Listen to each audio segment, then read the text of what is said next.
These are 10 things you should know before playing Rainbow Six Siege. But before the video starts, I just want to say that this video is subjective and might differ from other points of views and experiences of many people.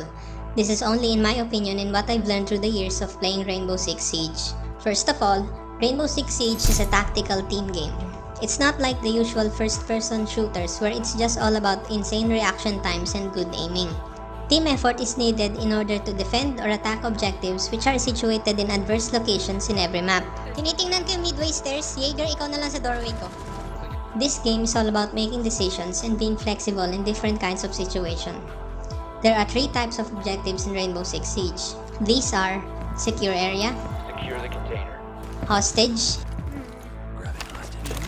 and bomb. Bomb has been located. Secure area and hostage consists of only 1 room as an objective, while bomb consists of 2 rooms. Diffuser is active. As a defender, the layout of these objectives forces you to be tactical since you have to keep in mind the different access points the attackers can go in, some of which are windows, doors, hatches, skylights, interior drywalls,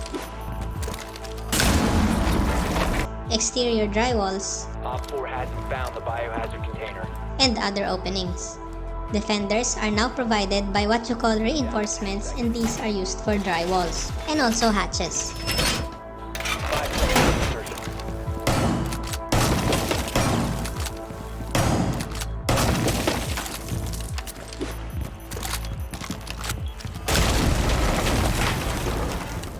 On top of that are their unique gadgets and abilities that provide entry denial, crowd control, and loss of information. But don't forget that attackers also have their own unique set of abilities that can counter the defenders. Because of these wide varieties of options that tend to dictate the flow of the game, Rainbow Six Siege now becomes like a chess game. Every move can have its own consequence. It can either backfire or give you an opportunity to win a game. Hostile activity. Securing the Okay. container once the threat is neutralized. Sound is key. So first of all, I would not tell you guys to just invest on some good headphones or headsets with 7.1 surround sound. Because if you don't know how sound works in this game, you are playing blindly. Yes, blindly because sound signifies location.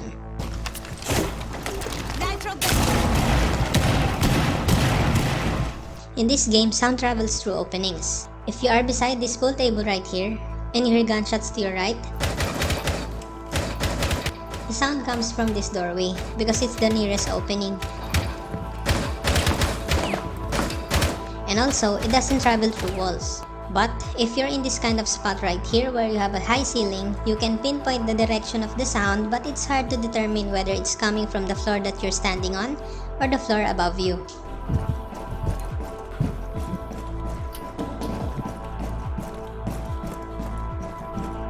One important sound mechanic that you want to keep in mind is footsteps. All operators have a level of speed and armor. The higher the level of armor, the louder the footsteps you generate, simply because you weigh heavier, and that is realistically correct. Also, keep in mind the flooring material you are standing on. The loudest that can generate sound is the wood flooring, while the carpet being the most silent. Communication is essential. Mag-ingay ka, Kel. Try mo yung wall back. Okay. Patay na. Voice chat and the chat box are there for a reason. Intel.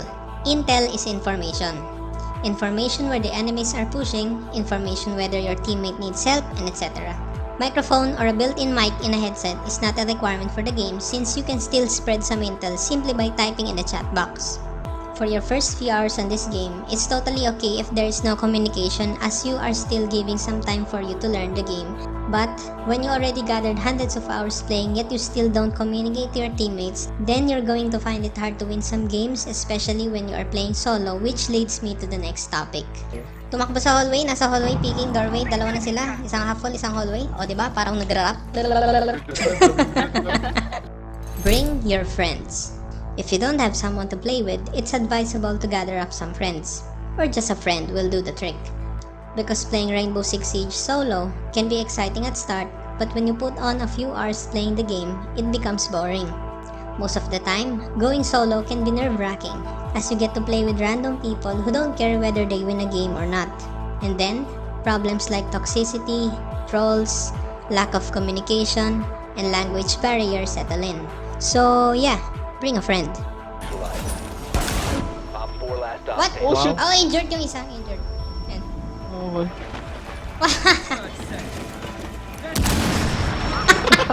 May gagi! Hindi naman!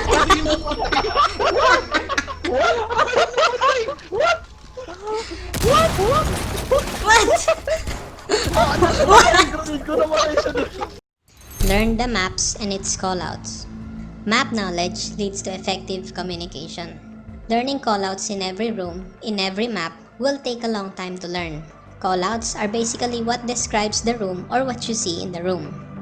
It can actually be something that you and your friends agreed to make up on a specific location, or just stating true directions like southeast of master's bedroom, or northwest corner of pool table. But this last type of callouts doesn't always work, especially in ranked, because it already took you 4 words, which takes more than 2 seconds to call out, because in ranked, the game is faster, which leads to the next topic. Time is precious. In Rainbow Six Siege, there are 2 phases at every start of a round. The preparation phase as a defender, or the droning phase as an attacker, and the action phase. The preparation or droning phase is 45 seconds, and the action phase for casual games is 3 minutes and 30 seconds, while the action phase for ranked games is down to 3 minutes only, which gets pretty intense. Wait lang, may oras pa. Punta akong kitchen, wait lang.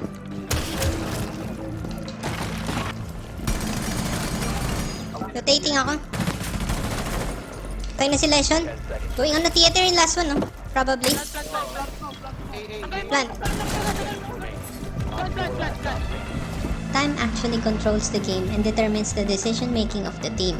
As a defender, you can roam around the map so you can burn the attacker's time in figuring out where you are and keeping them worrying about their flanks. And on the other hand, as an attacker, you can use time while applying pressure on almost every side of the objective, so the defenders will be confused as to where you are really pushing. Know the operators as you progress through the game. 29 attackers and 28 defenders, as per latest operation, Shadow Legacy. As the old saying goes, know thyself, know thy enemy, 1,000 battles, 1,000 victories. As a defender, if you know what's coming, then you would also know how to defend an objective and vice versa if you're an attacker. Knowledge on all the operators will take quite some time to understand, and there's no other way for you to know them but to play, and play. But I will be making videos in the future regarding on how to use every operator, so stay tuned. Gun recoil is different.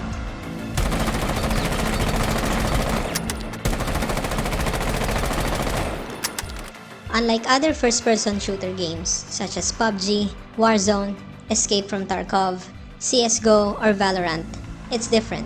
Just different. You need to use gun attachments in order to lessen the recoil and physically experience the feeling of every gun in order to understand how to control it. Also, take in consideration the sight attachment you are using, because the farther it zooms, the higher the gun recoil. Smurf or dummy accounts and hackers.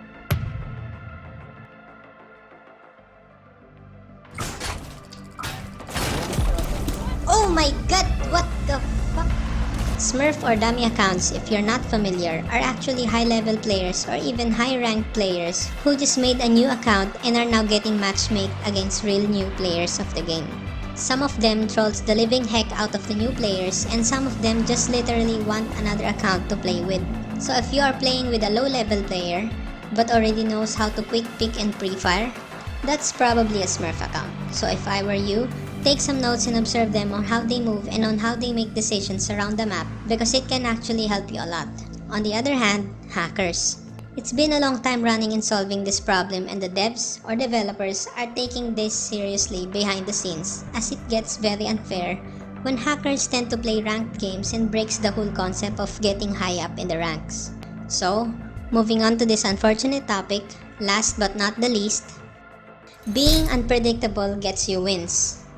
In a tactical game where you need to consider so many things in order for you to get better, such as sound mechanics, proper communication, map knowledge, time awareness, effective decision making, and every operator's gadgets or abilities, nothing can withstand to being unpredictable in the game.